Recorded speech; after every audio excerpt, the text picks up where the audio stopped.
We're not here to disrupt. We're not here to destroy. We are here to just give space to people who never had it.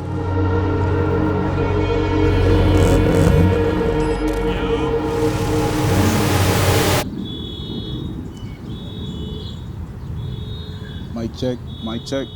Oh yeah. Yo, we in the Bronx, bro. Check out my, no, I'm playing. Welcome to my crib. At first, like, I just loved video games, right?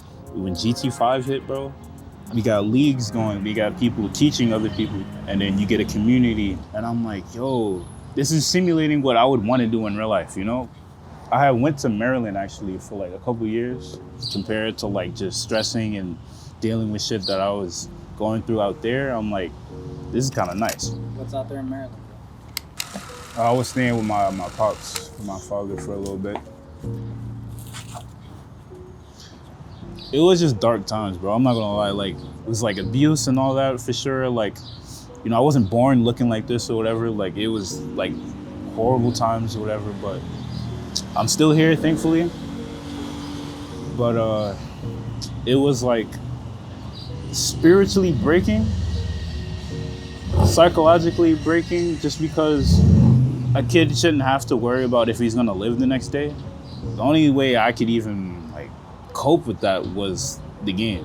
You feel me? Like, so I feel like that's like a byproduct of that. Why I'm so invested into sim and like sim racing and diving into that is because I had nowhere else to go, you know?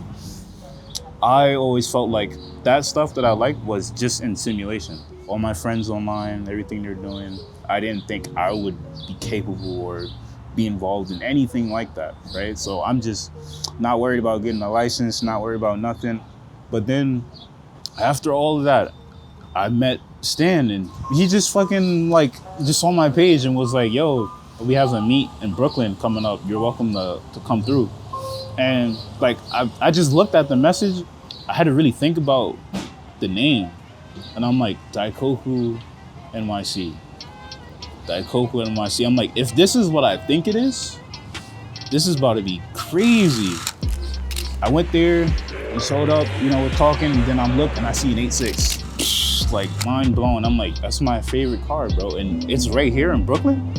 I could have went my whole life not knowing all this shit is here in the city, like in my city. Like, I felt kind of embarrassed, you know? There's so much fun I was missing out on.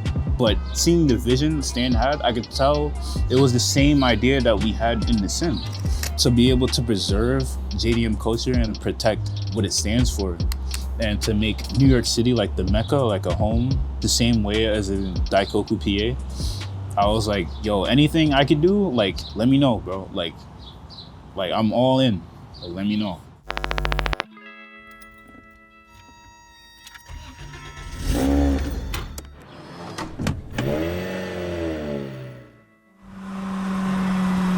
We were both part of a Facebook group, New York Car Meets. He had actually posted in there, hey guys, if I was to start car meets in New York, would anybody come? And people were like, yeah. They seemed excited about it. So he turned around, all right, bet. I'm doing this today. Because that's what Stan does. It's instant, it's now, it's gotta happen now because his ADHD won't let him do anything else. The first meet sucked. It was at Astoria Park. Alden and I jumped in the car, we get to Astoria Park, it's closed for an event. And he comes rolling around in his 370. He's like, hey. Do you know where the car meet is? And he's just like, oh yeah, it's here. He was the only person at the first meet. First meet. Hi, brother. Then his next meet, I couldn't get there. So you see on the Facebook group, he posts a picture of just him with pigeons under the BQE. Nobody came to the second meet. He came to the third meet. In the last 3 years, he's missed maybe like 2 or 3 events. He's been with me every single step of the way. Out of nowhere, I have him partner in crime. He was relentless. So to give him credit, that's Stan. He's relentless. He's gonna try and make it happen no matter what. So he turns around and he makes a car meet across the street from that BQE spot at the AutoZone. The AutoZone in McGinnis Boulevard in Brooklyn. Meet 3. We got 7 cars out here today. And I showed up and I was like, you know, it's like, let's take a shot in the dark. Let's see what this is about, you know? yeah, Turbo came out, and then it just grew from there. And then like Ray, and then Krista. When I met these people, I felt like I had a chance to like choose my family. A lot of people don't get that. I know I can call any of these people, and just the opposite. Like if they needed me, I would be there no matter what. Paul's been out early. I really think like destiny and all that, I think that was meant to happen, bro. Like, I don't know. It's like I don't want to be too cheesy, but it definitely like saved me. It definitely opened my eyes. Without it, life would have been very boring, I guess. Boring and depressing.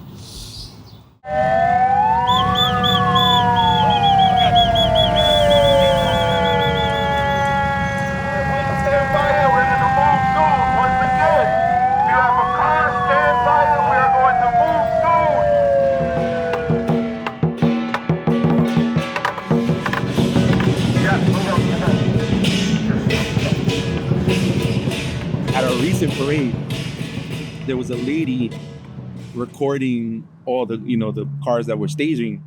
She goes, "What's going on here?" And I was like, "Oh, we're just part of the parade. We're putting on a car show for people." She was like, "Oh, that's cool. Maybe I should bring my son down." I was like, "Absolutely, bring him down."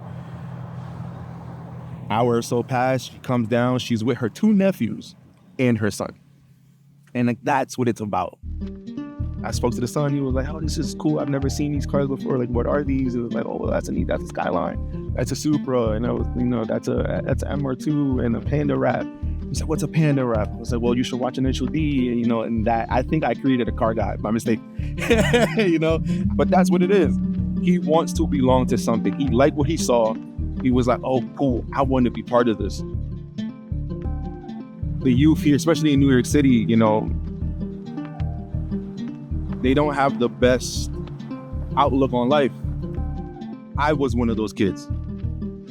One day, I was just in one of these emotional funks, being a 19-year-old fresh out of high school, having no idea what direction your life was gonna take. It's scary.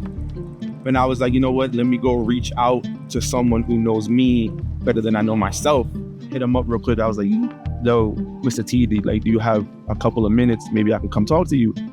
I went, we spoke, he left the room, came back, and I had a job.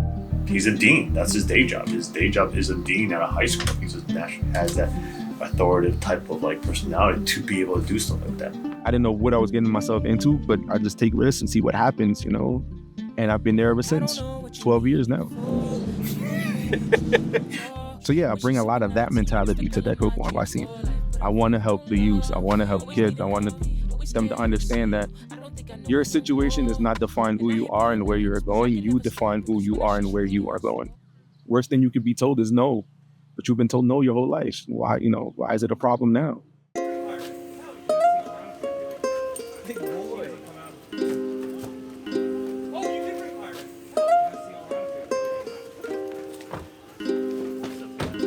Don't worry about it. I literally just need a car to jump the fit. Yeah, just tell him to come here too. All right, peace. Appreciate it. And that's how it's done.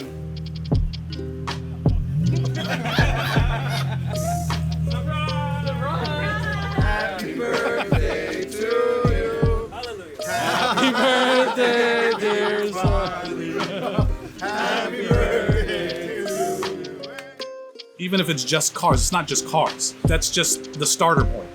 Because a lot of the people that I feel like we talk to, they don't have an avenue of outlet. And so we're hoping to make this community their outlet and give them a place to be and to belong.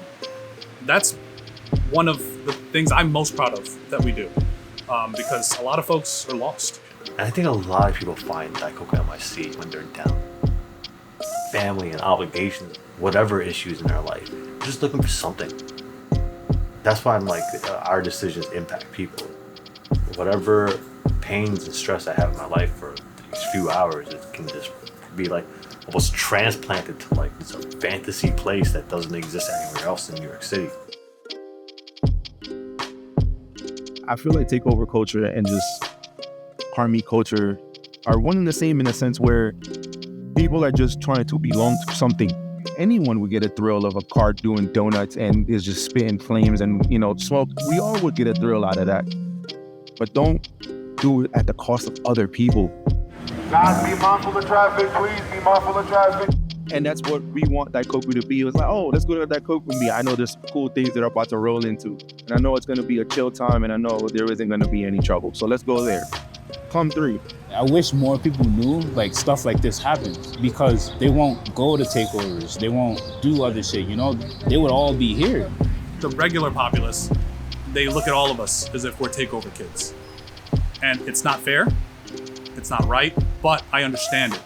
They're afraid, they don't understand. We come out with our large cars, and they assume that you're just like everybody else. We're not that. And so we're trying to set ourselves apart, we're trying to set the community apart, and we're trying to make them understand, and we're trying to work with law enforcement, we're trying to work with communities, we're trying to work with local businesses.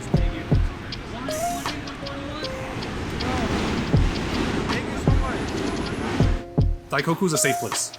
That's what we want it to be, a safe place for you to enjoy your hobby and not be persecuted. We tell people all the time, like, this is what we're trying to do. We are trying to change the mentality in New York about what car culture is.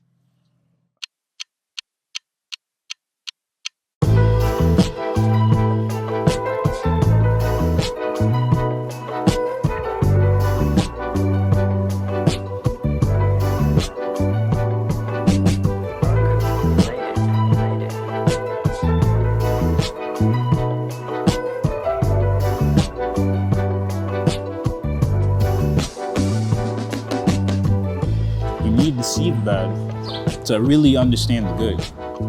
Only people that see it can really harness that energy and power into making something that's good really flourish. I understand my purpose in life doesn't always have to be a selfish purpose. As long as I know anything I'm doing can be helping someone else. Like if people can see the good in life rather than negativity, then I want them to stick with that, pursue that as much as they can. And soon enough, some shit that you thought was just a dream is your reality now. If I could help show people that, I'm happy, bro.